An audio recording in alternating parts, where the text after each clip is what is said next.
ಅತ್ಯಂತ ಇತಿಹಾಸದಲ್ಲಿ ನಡೆದ ಒಂದು ಘಟನೆ ಅದು. ಅದನ್ನು ಎಲ್ಲರಿಗೂ ಮನವರಿಕೆ ಮಾಡಿಕೊಡೋದು, ಪ್ರತಿಯೊಬ್ಬರು ತಿಳಿಸುವಂಥದ್ದು, ದೇಶಭಕ್ತಿ ಹುಟ್ಟಿಸುವಂಥ ಜಾಗ.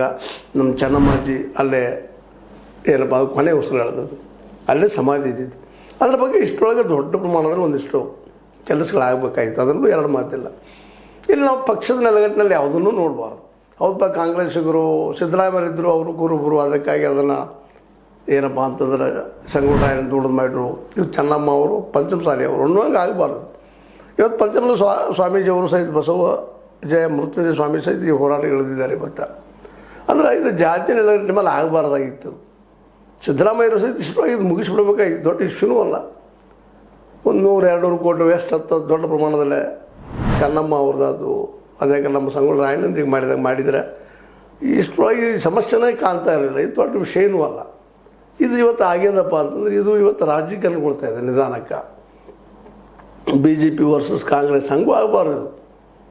ಇದು ಯಾರು ವರ್ಸಸ್ಸು ಅಲ್ಲ, ಯಾರು ಪರಾನೂ ಅಲ್ಲ, ಇಲ್ಲಿಯೇ ನಮ್ಮ ಇತಿಹಾಸದ ಪರ.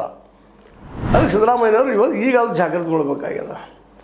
ಹೋರಾಟ ಅಂತ ಸ್ಟಾರ್ಟ್ ಆಗ್ಯದ. ಹೋರಾಟ ಒಂದು ರೂಪ ಪಡಿತಾ ಇದೆ, ಜನ ಕೂಡ್ತಾ ಇದ್ದಾರೆ. ಹೌದು, ಚೆನ್ನಮ್ಮ ಆ ಬೈಲಹೊಂಗದ ಭಾಗಕ್ಕಂತೂ ಎಲ್ಲ ಕಡೆ ರಾಮದ್ ಬೇರೆ, ಅದರಲ್ಲೂ ಬೈಲಹೊಂಗಲ ಸುತ್ತಮುತ್ತ ಕಿತ್ತೂರು ಆಗಿರ್ಬೋದು, ಇವೆಲ್ಲ ಭಾಗಗಳಲ್ಲೇ ಚೆನ್ನಮ್ಮ ಇವತ್ತು ಜೀವಂತ ಆಗಿದ್ದಾರೆ. ಅವರು ಚೆನ್ನಮ್ಮ ಇತಿಹಾಸದ ಒಂದು ವ್ಯಕ್ತಿಯಾಗಿ ಇರ್ಬೋದಿಲ್ಲ ಅಂತಲ್ಲ, ಆದರೆ ಇವತ್ತಿಗೂ ಅವರ ಇಡೀ ಜನರಲ್ಲೇ ಜಾಗೃತಿ ಮೂಡಿಸುವಂಥ ತಾಯಿಯಾಗಿದ್ದಾಳೆ.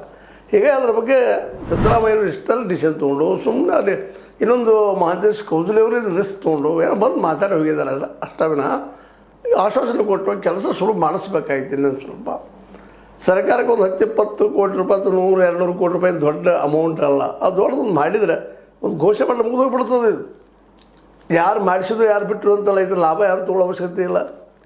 ನಾವು ಮಾಡಿಸಿದ್ವು, ಪಂಚಮಸಾಲಿ ಹೋಗಿ ಮಾಡಿಸ್ಬೇಕಾಯ್ತು, ಕುರುಬರು ಹೋಗಿ ಮಾಡಿಸ್ಬೇಕಾಯ್ತು, ಮತ್ತೊಬ್ಬರು ಹೋಗಿ ಮಾಡಿಸ್ಬೇಕಾಯ್ತು, ಯಾವ ಅಲ್ಲ. ಅವತ್ತು ಹೋರಾಟ ಮಾಡಿದಾಗ ಯಾವ